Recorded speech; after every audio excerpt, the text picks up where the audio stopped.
Record. Awesome. Welcome, everybody. I appreciate you being here. I want to begin by thanking our sponsor today, which is Hopsteiner, who is sponsoring the day, and session sponsors Stonebuilt Insurance, BSG Craft Brewing, and DK Advanced Technologies are the session sponsors today. So thank you for that. This is a super important topic today. I have been fortunate enough to have known Dan for a few years now, who we're gonna meet in just a few minutes. So actually, let me introduce Dan now. Dan Spears is Vice President of Industry Relations Licensing at Broadcast Music Inc., or BMI. In his capacity as Vice President, Dan works closely with BMI's licensing management team to create strategic value-driven sponsorships and customer events. He serves as a pivotal bridge between the company's licensing, writers, publishers, and business affairs teams.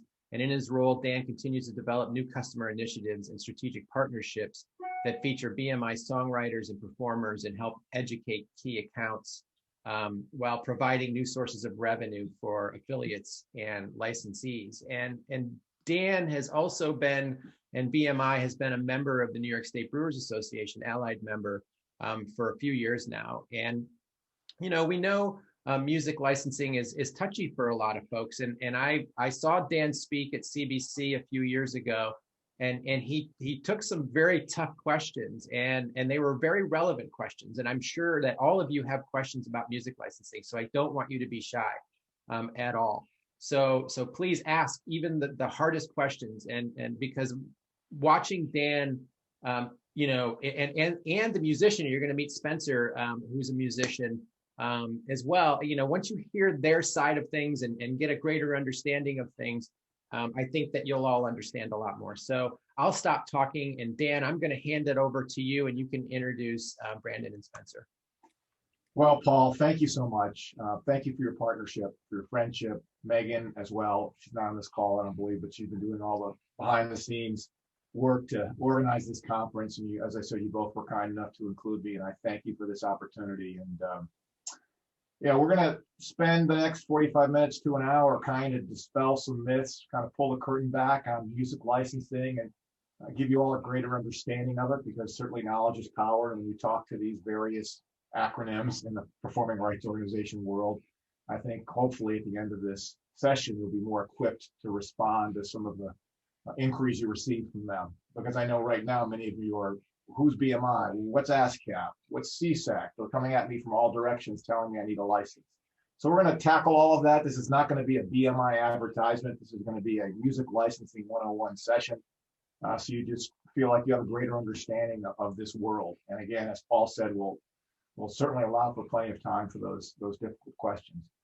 And as we talk about BMI, ASCAP, CSAC for that matter, and we talk about licensing fees, we're really talking about songwriters. Many of your favorite artists, whether it's George Strait in the country genre or others, most of their big hits were not written by the artists themselves. They were written by songwriters. And so that's important for you to know, that when you pay those licensing fees, most of the recipients in the BMI roster are anonymous. Phil Medley and Burt Russell. Who knew they wrote Twist and Shout? They're the ones that rely upon those royalty fees that you're paying in the form of licensing fees. We'll talk about that in a minute. Intellectual property. I mean, that's really what we're focusing on today. And I think many of the brewers on this call can understand what intellectual property is. Songwriters craft songs, brewers brew their special recipe. They want it protected. And the copyright law protects intellectual property, those intangibles. And that's kind of the business that BMI is in, is making sure those songwriters' intellectual property is protected. So I want to talk a little bit about some of the legal aspects that really are the foundation for what we're going to be discussing in the next 45 minutes, because I think this, from a legal standpoint, is important for everybody to understand. There are a few copyrights within the copyright law that focus on the protection of the owners and creators of music. I'm going to talk about two of them that are really unrelated to the brewery licensing, but at least you have a better understanding of where a songwriter and a publisher would get their income. First of all, I want to define what a publisher is, because we'll talk about that a lot in this presentation. For those of you that don't know, On the music side, publishers almost act as agents for songs and songwriters. It's a publisher that brings life to a song. It's a publisher that tries to get an artist to record a song written by one of the songwriters that's affiliated with that publishing company. It's the publisher that might go to a movie supervisor and try and get a song placed in that movie or in a television show. It really is that entity that brings that song to life and creates a revenue stream for that songwriter. Now, when a songwriter affiliates with a publishing company, in exchange for that affiliation, in exchange for having that publisher represent them and try and bring life to that song, the publisher owns the copyright. So when there's a revenue stream that's coming from that copyright through songs on the radio, in a movie or a television show, those royalties are split 50-50 between the copyright holder, which is the publisher, and the songwriter split the other 50%. The mechanical right is a right held by the publisher and the songwriter when it comes to the sale of a song, of an album, a physical product or a digital download. Now, it used to be if you were a songwriter or a publisher and you had a song on an album, you could make a significant amount of money with the mechanical right. It's about 9.1 cents per song sold or downloaded. And you could make some money on that because people bought albums. And if your song was on an album, a platinum selling album, you can make a lot of money. But now it's a singles world, so that mechanical right doesn't play the same role that it used to. That revenue stream's kind of dried up. Synchronization right is actually, as one of our guests, Spencer, will be speaking about later on probably, the synchronization right has actually become a decent revenue stream for a publisher and a songwriter, particularly during the pandemic when there's no outside performing. Synchronization right is the right held by the publisher and songwriter. And when you're putting a movie together, a soundtrack, a television show, a commercial, and you want to use a popular song, a licensed song in those shows, movies, or commercials, you need to negotiate a synchronization right with the publisher. And that can be a decent revenue stream. The third right that protects the creator and the owner is the right we're going to be talking about. It's the basis for this conversation, and that's the public performance right. That's the right to perform music publicly.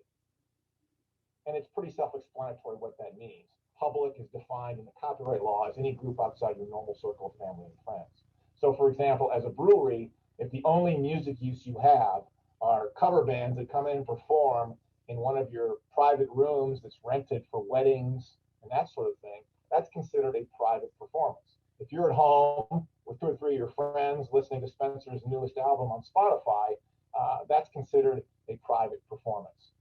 But when it's public, the songwriter and publisher need to grant permission to the user for the right to do that. And that's where performing rights organizations come in.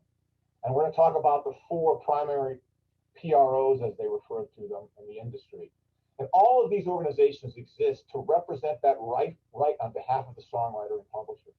So if these organizations didn't exist, that wouldn't negate the fact that you as a brewery would still need to be responsible for clearing all of the rights for all of the music that's being aired in your particular establishment. So we actually exist to make, I know you may not believe this, but we actually exist to make your life easier by creating blanket license agreements so that you can access all the music in the respective catalogs without having to individually license those songs yourself in accordance with the copyright law. So the first performing rights organization I want to describe and tell you a little bit about is ASCAP. They're the first ones. They were around in the early 1900s when music just started finding a place on radio. Most of the music back then was pretty traditional, sort of the Stephen Gershwin type music, Stephen Foster. They're a not-for-profit company. They are a membership-based society. They've got 700,000 plus members. Now, when ASCAP was a monopoly during those years, you can imagine their rates were going up by an average 100% a year. And the broadcast industry, the radio industry, which was consuming most of the music during that time, obviously were not happy with the situation. So the broadcasters got together and they created BMI in 1939 to not only create a competitive music source, but also to open the door to new forms of music.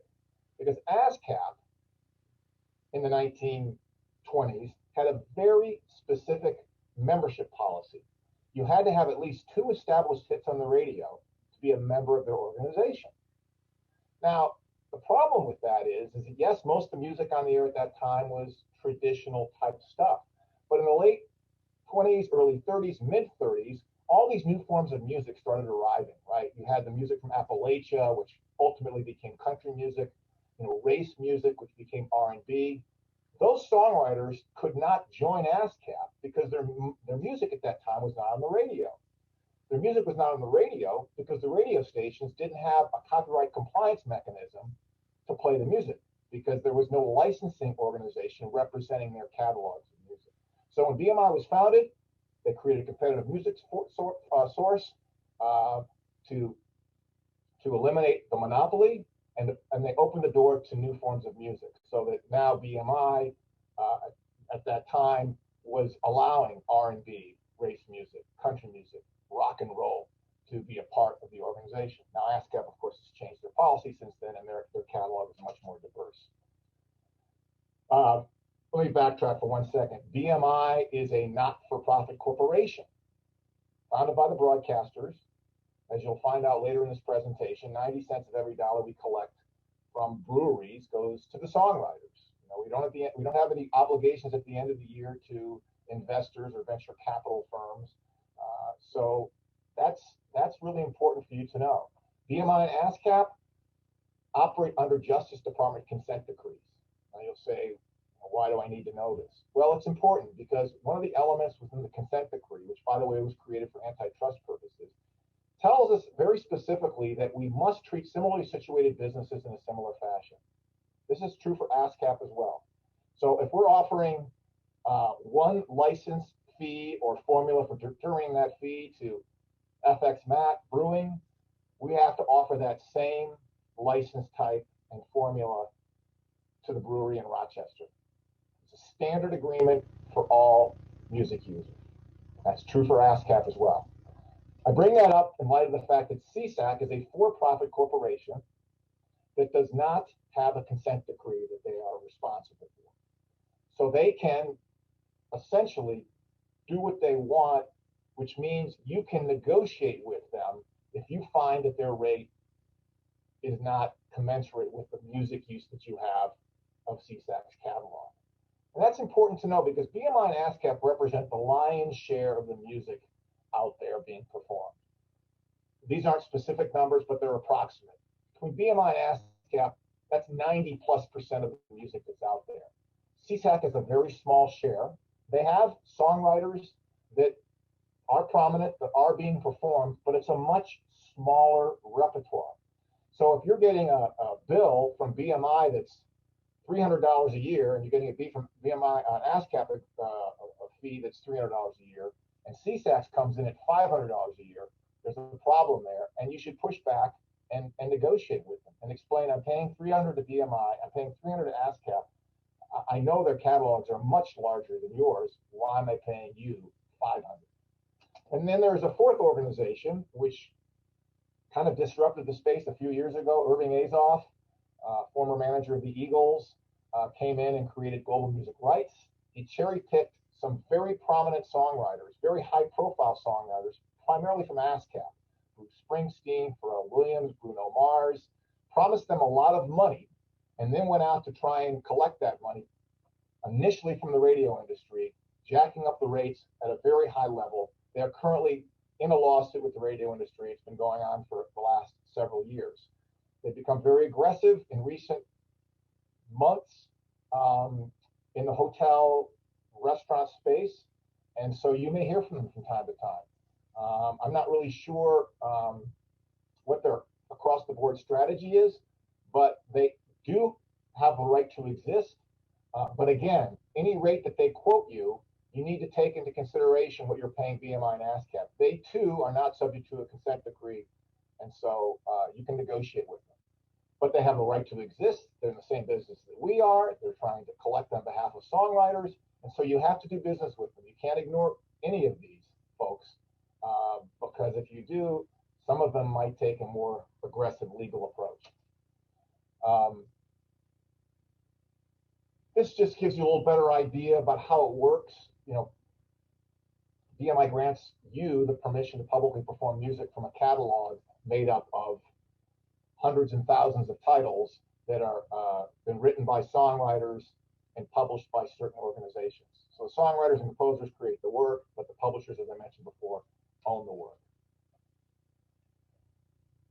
It's the circle of life, as we call it. A songwriter joins BMI. We put these names here because you'll recognize them. As I said, most of the names of the songwriters that we represent you've never heard of. You've heard of their songs. So you join BMI or ASCAP or CSAC. We then track your performances on radio, television, films, international. We collect licensing fees from the restaurants, bars, hotels, radio stations, TV stations. We license them and collect the fees. And then we distribute them in the form of royalties to our songwriters, publishers, and composers. So that's kind of the circle of life. And if there's one thing that I sort of try and emphasize in these presentations, is that yes, there's a copyright law that exists that's behind all of this. But just as a brewery owner that's got live music or any kind of music in your facility, and you're paying BMI fees, understand you're going to support the creative process. You're allowing songwriters to make a living. Yes, you're complying with the copyright law, but you're also helping to support these writers who are trying to create great music for your breweries and other establishments. So what is considered licensable in your brewery when you're publicly performing music? What does that consist of? Not a lot of DJs in breweries, but if you have a DJ, if you do karaoke, I know some breweries do karaoke. This is the most confusing part of, I think, of the copyright law that most end users, as in breweries, restaurants, bars, don't really understand. I'm not necessarily going to justify it in one way, shape, or form. I'm just going to tell you this is the way the copyright law is written. If you have television sets in your brewery and you have the audio on, it's your responsibility to license that audio. You've paid for the rights through DirecTV or Comcast to broadcast the signal into your business. But the audio consists of jingles, music at halftime, episodic music. All of those forms of music were written by writers, and they license that music through the BMI agreements. They're not licensed through DirecTV or Comcast. So you must license that audio. And so if you're in a brewery and you've got 3 or 4 television sets on, and you're adamant about, I don't want to have to pay any licensing fees, and you don't have any live music, you don't have any karaoke or DJs, and you don't want to pay licensing fees, which I love that you would support the writers, but if you choose not to because you're concerned about the costs involved, then you just want to turn that audio off. So all those things were why you need a license.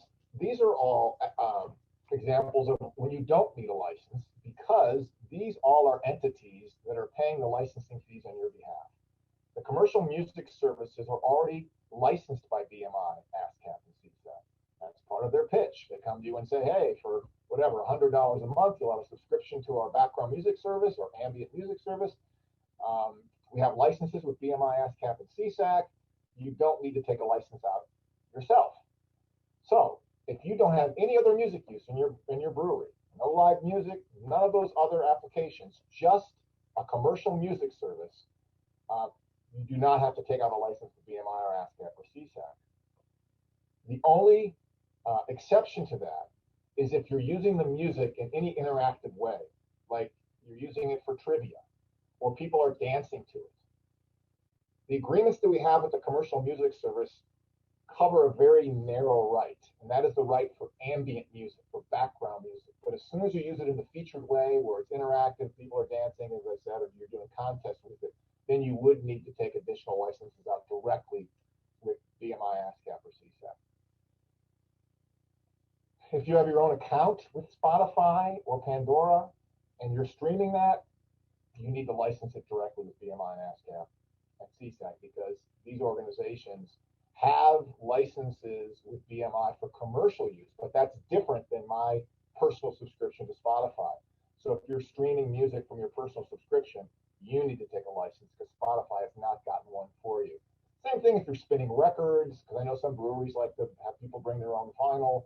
That would be your responsibility. The only time it's not your responsibility if it's coming through one of those commercial music services. And this, again, is just reiterating what I talked about before with the television sets. The cable TV, the actual video is licensed already for commercial use. When you bought that package with DirecTV, you were good to go. But as soon as you turn that audio on, that's your responsibility. That's your brewer's responsibility. And that would be part of your BMI agreement. This is just, I wanted to just throw that up there. Some people are not familiar with how BMI determines its fees. It's based upon your occupancy. And then you check off this a la carte report. It's fairly easy of the music use that you have, anywhere from live music to dancing to recorded. So it's a blanket agreement that would cover any kind of music use that you have. It's just the fee would differ based upon the types of music use you have and what your occupancy is, what your capacity is. If there's other really important takeaways from this, I want you to understand, and I mentioned it before, I mentioned it as much as I can, that 90 cents of every dollar you pay BMI goes to the songwriters, composers, and publishers. And I think that's really important for you to understand, because, you know, this is your hard-earned money and you're paying it to an organization. You want to know where it goes. You want to make sure it goes to the right folks. And I will tell you, people ask often, well, how do you determine exactly where those fees go? How do you figure out the royalty payments that that would go to someone, for example, if their music was in a brewery? Well, technology has not quite gotten to the point where we can put monitors in every single bar, restaurant, and brewery across America to determine exactly what they're playing. We're getting there, but we're not quite there yet. So right now, we distribute that money based upon radio survey data that we collect through Shazam technology. You know, Shazam can capture the digital footprint of a song, and we have listening stations around the country that listen to radio broadcasts, and based upon that information, we pay out the fees that you pay us based upon performances on radio. Because the thought is if it's being played on the radio, it's probably also being played in a brewery or a restaurant or a bar. Now, what was the weakness in that system, and had been something that we were concerned about for quite a while, is the regional, local singer-songwriters performing their own original music. They're not playing cover songs, they're playing their own music, and they happen to be affiliated with BMI. Well, gee, how am I going to get a piece of that, of the fees, if I'm not on the radio? And you just said that you're distributing those royalties based upon radio airplay. So I want to introduce you to Brandon Haas. Brandon is an executive director on our creative team based in New York. And he's going to talk a little bit about a program that we implemented a few years ago. He was a part of the team that launched this application. And I think it's important for you to know about it, A, because you need to know that this system that we implemented is making sure that that local singer-songwriter you support is getting royalty payments. And also, the more you know about it, the more you can spread the word amongst those artists that you book into your brewery and make sure that they're doing what they need to do to get paid. And Brandon's going to talk about that. So, Brandon, you got to just take your mic. Oh, hey. Sorry. Thanks, Dan. And hey, everybody. Yeah, my name's Brandon Haas, and as Dan said, I'm the executive director in creative here in New York. So basically, my job is to bring talent into the company, work with them on a creative level, you know, in a number of different ways. And, you know, first and foremost, they'll make sure that they understand what BMI does and what music publishing is, and make sure that they're set up properly to receive the royalties that are due to them.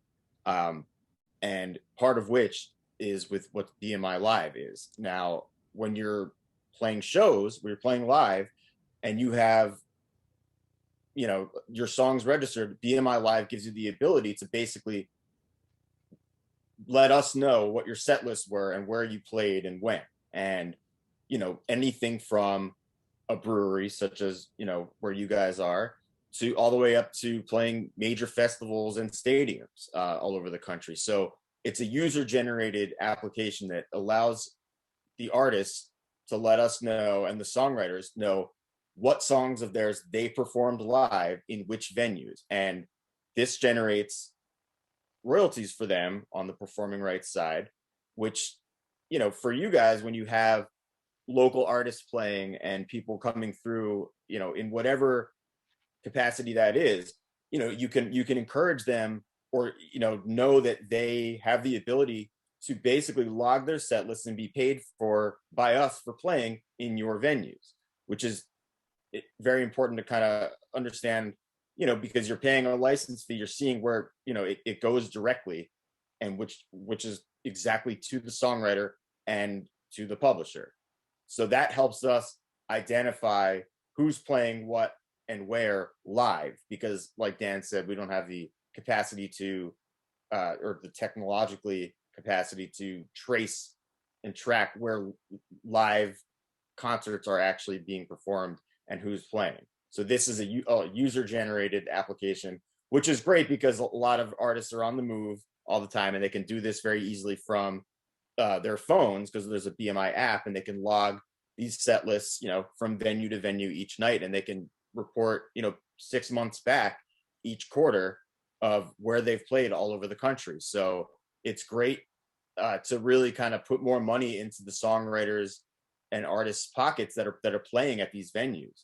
And it's been really helpful, just to, even have more money, to fill their tank of gas, or, keep them on the road and keep them, eating and not hungry, or maybe not sleeping in a, in the van or in a motel. So it's really important to kind of help put a pulse on where they're actually playing, what they're playing, because otherwise we wouldn't have that information. That's great. And I think there's so many, as Paul and I actually were talking about before we started this session, is that so many New York breweries support local live music.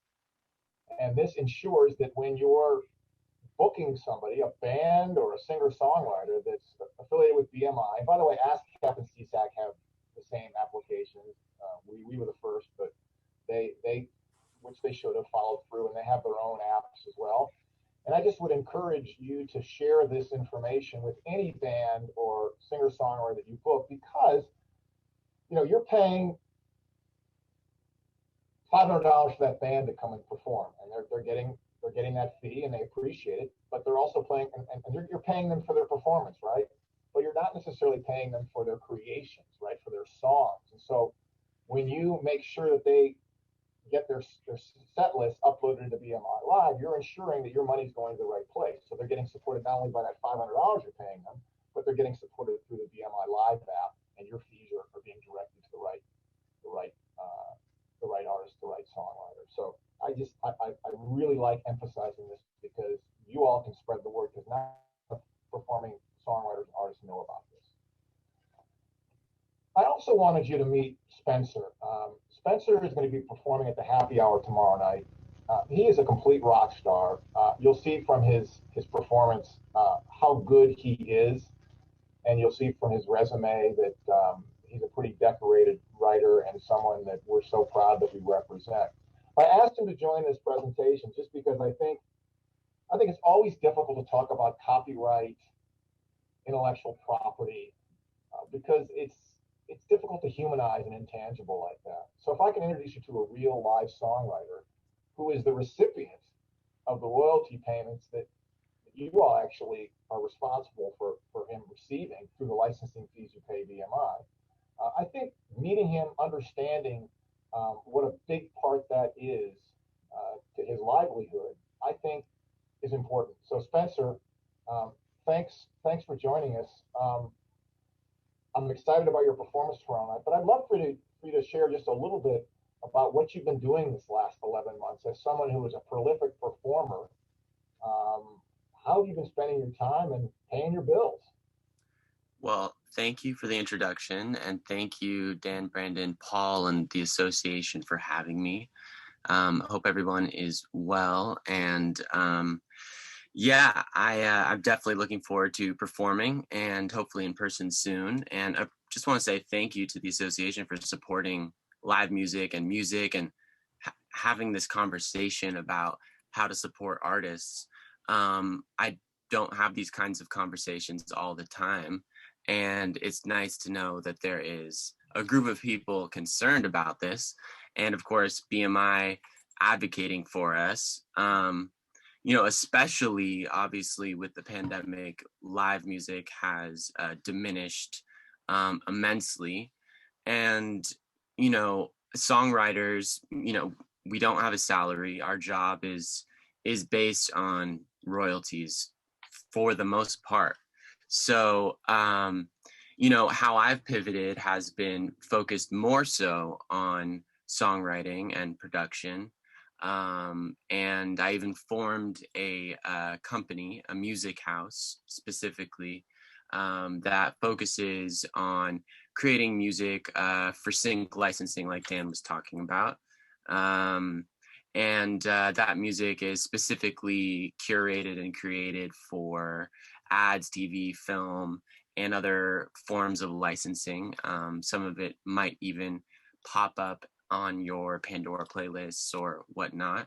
But the point of bringing that up, and the reason why that's become a focus, and I think for a lot of songwriters, producers, artists, within the industry, is because royalties and the various ways in which we are able to be paid through publishers as songwriters, mechanical royalties, like these are the priority and really the form of currency for us. So my focus is entirely shifted into songwriting and production for that reason.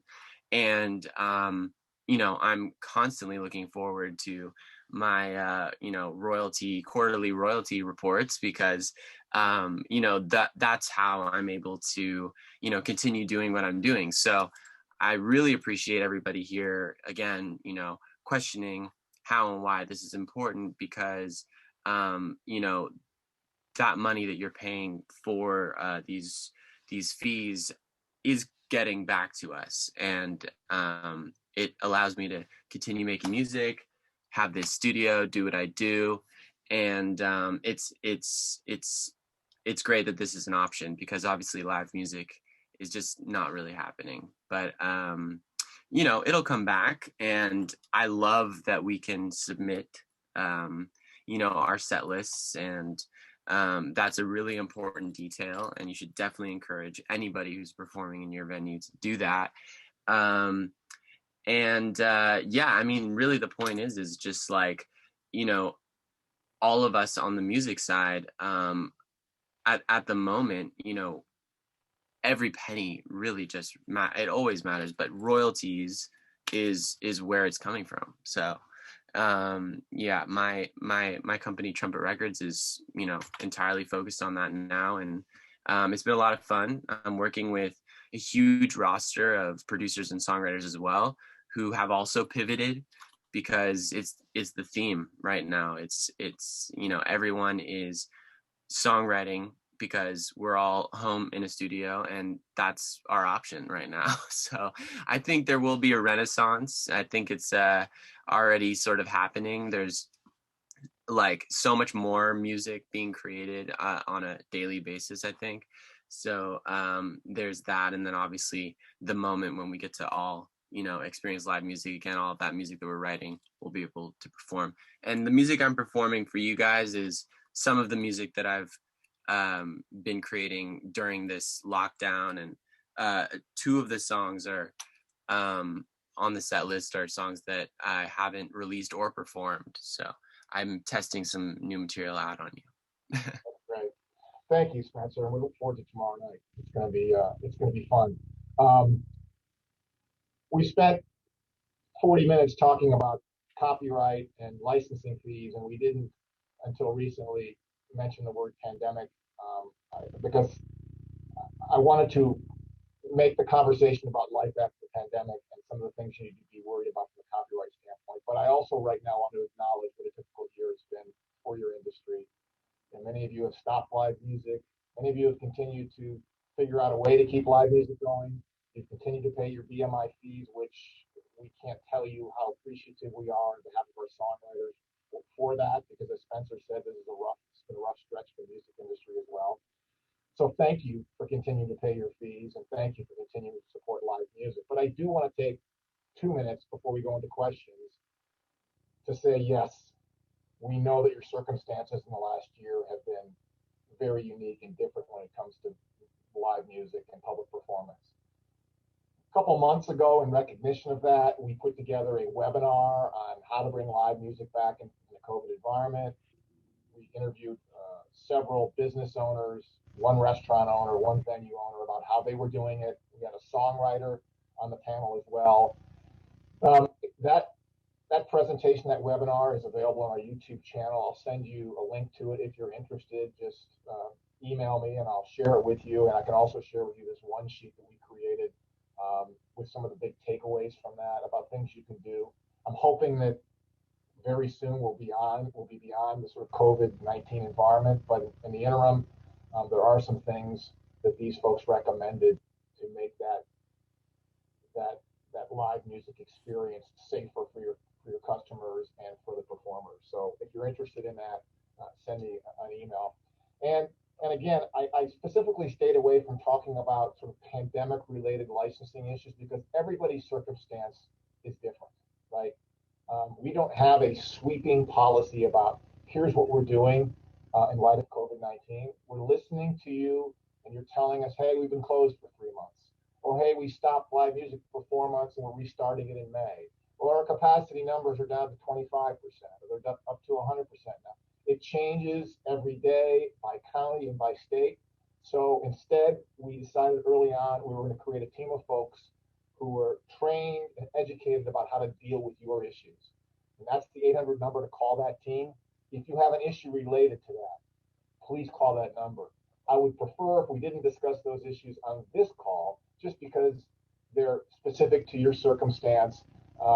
They're COVID related. We do have responses to that specifically, and there's a team of folks trained to do that. I'm not the best person to have that conversation in a public setting like this, but they're very well versed in dealing with problems related to the pandemic as it concerns your BMI fees and your licenses. So that's the way to approach that. So again, we're available for any questions you might have. As I said, I'd love to talk broadly about the copyright law and music licensing as opposed to specific COVID stuff. Yeah, Bill had a question. Bill, go ahead and ask your question. I actually have 3 questions, if you don't mind. Go ahead. No, go ahead. We're paying for the right to have 2 to 3 music events per week, but that didn't really work out for us. And is there a way that we can pay for a limited number of events per year? Is the first question. Yes, we have seasonal licenses. We have limited use licenses. So yes, if you call that number and you can speak to a rep about making sure that your license is on a seasonal agreement. There's a seasonal extension, we call it, that you can sign that would allow that. Yes. Okay. There's also something in the license that mentions the size of the TVs that you can have in your facility, something less than 55 inches. Can we have audio on those TVs or no audio at all? It depends. There's a lot of factors that go into consideration as to whether you have it. There is an exemption with the copyright law for commercial radio use and commercial television use. It has to do with how large the establishment is, perhaps how large the TVs are. I can send that information to Paul, maybe, or you can reach out to me, my email address, and I'll send it to you, the specific aspect of the copyright law. It's very detailed, and rather than get mired in the weeds on that here, there are some exemptions for commercial TV and radio use that I can share with you. Okay, and the last question also relates to TVs. There's something from the National Brewers Association, a motion picture licensing agency. If we have a business class TV, do we still need that licensing, or are you aware of it? And thank you. I believe, and I'm not an expert on this, but I believe the Motion Picture Association of America has been reaching out to a lot of businesses who, during the pandemic, have pivoted to showing movies, like outside or in their breweries. And the Motion Picture Association of America is looking to offer a blanket license so that you can use those movies and show them commercially. Beyond that, I don't know the specifics of it, but they're acting in a similar fashion as BMI in the sense that they're representing these films, this product, and granting you the right to show those movies, screen those movies in your establishments. I don't know much more beyond that. Does anybody else have any questions? I'm sure you must. Just go ahead and unmute yourself at this point. I would like to mention, while someone is thinking of a question, something that comes up a lot, and I'm surprised it hasn't been asked today. And that is, do I have to have a license agreement with all of these organizations? Can't I just have a BMI agreement? Can't I just have an ASCAP agreement? And the answer is you can, but it takes a little bit of work. Now, the good news is that BMI and ASCAP recently released a database called SongView, which you can access from the BMI website and on the SongView website. And it's a database that shows the ownership of all songs, basically, in the BMI and ASCAP catalog, which, as I said, is basically 90% of what's out there. What's good about it, again, if you're trying to manage your expenses and you say, you know what, I just want a BMI license, and you can control the playlists that your singer-songwriters or bands are performing, you can access that database and determine, is a song 100% BMI? If it's 100% BMI, then you know if you have a BMI license and not an ASCAP license or a CSAP license, the band or the songwriter artist can play that song without concern that you're infringing upon copyright. Problem is sometimes songs are co-written by an ASCAP songwriter and a BMI songwriter, but you can find out on SongView if that song has been co-written. Maybe it's written by two BMI writers, which would be great. It's a process. It requires some work. But if you want to do that, SongView makes it much, much easier than it was before. Whereas before, you used to go to the BMI website and get their repertoire information, the ASCAP website, get their information. Now it's all together in one database. And so you could, but again, that would hamstring you. The bands might creatively not like that because you're telling them what they can and can't play. But I've told people this a lot. If you have a singer-songwriter that's playing there on Tuesdays and Thursdays, he or she happens to be a BMI writer and then plays a few covers, and that's it. And you just make sure those covers are BMI, and that's the only music use you have, then you only need to take a BMI license. But if you're consuming a lot of music, it's a big part of the vibe of your brewery, and you don't want to step on the creativity of those performers and what they can play and what they can't play, then you probably need to consider taking license agreements with most of the PROs, so you just don't have to worry about it.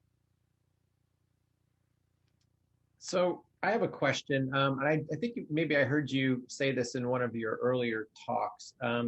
So these are blanket licenses. You said are there licenses that they can get, the breweries can get, because they might only have one or two bands a year? Maybe did you address that? Like, or they don't do much?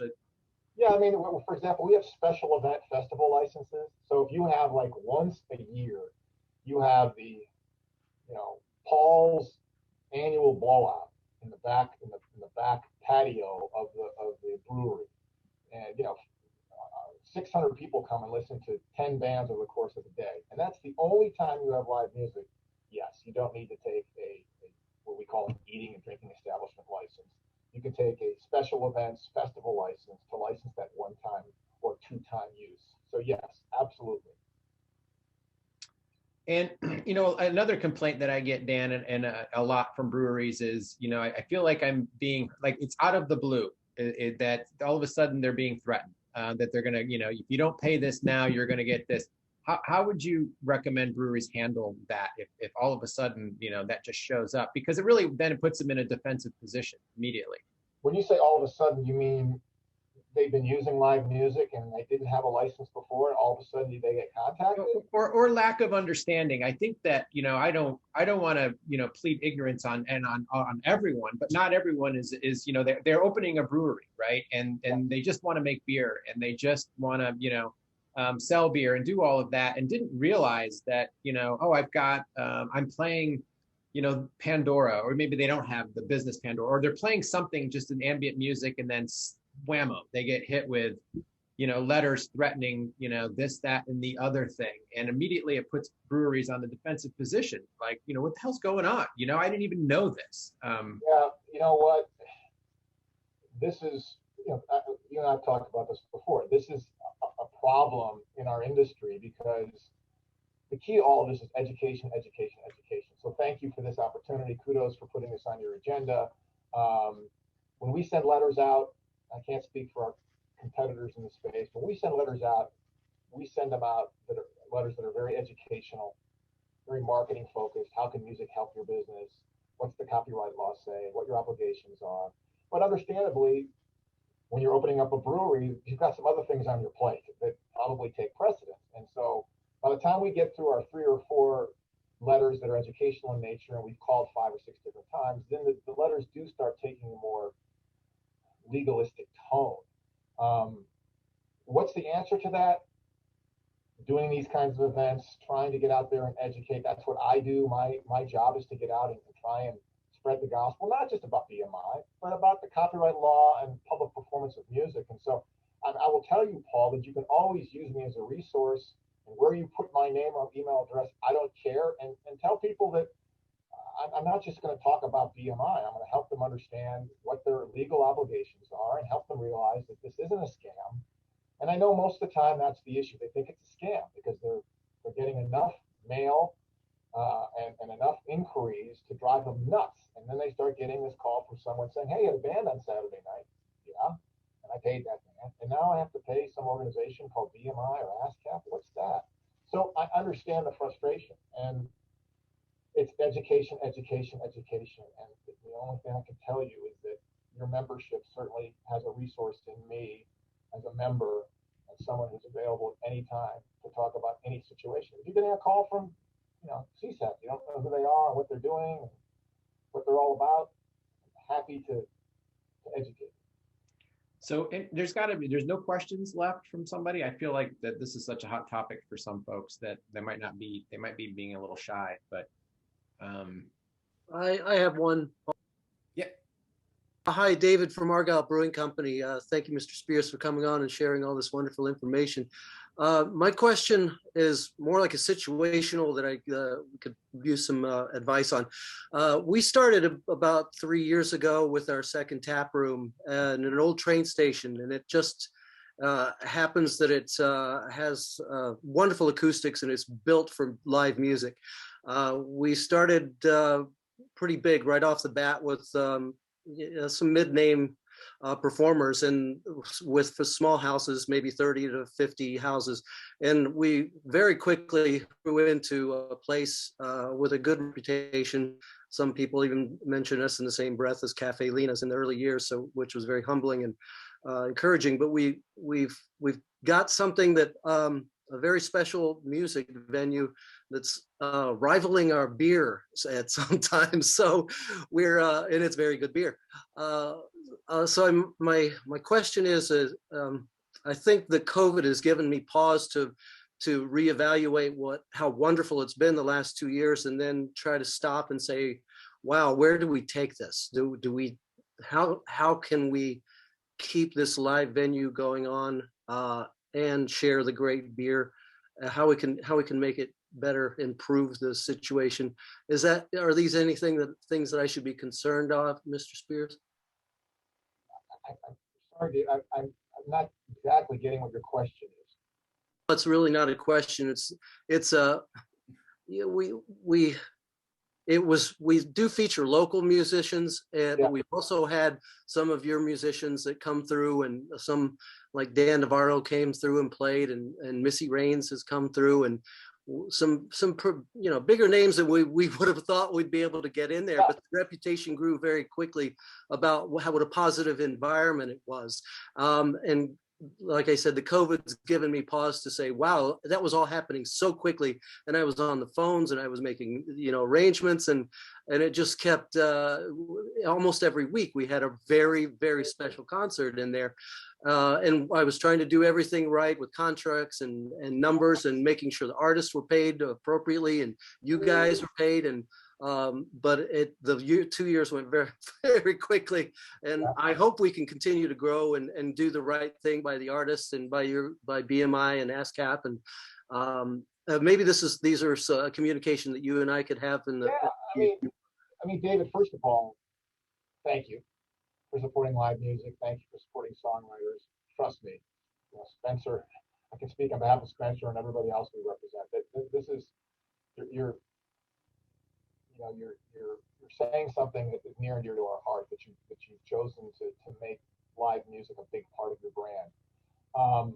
If you're saying, hey, can BMI help you in any way in terms of maybe booking new, cool, interesting artists, and you want to reach out to us, absolutely. We love to do that. Brandon is, amazing when it comes to that. If you got, he knows a lot of local bands, artists in New York State.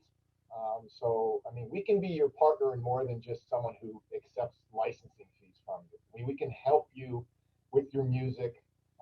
That's why we're a member of this association. That's why we're bringing in music tomorrow night and on March 5th for the conference, is because we just don't want to be that performing rights organization. It's like, yeah, thank you for the fees. We want to help you grow your business, because when you grow your business and you support live music, then it benefits our songwriters. So it's a win-win for us. So yes, David, I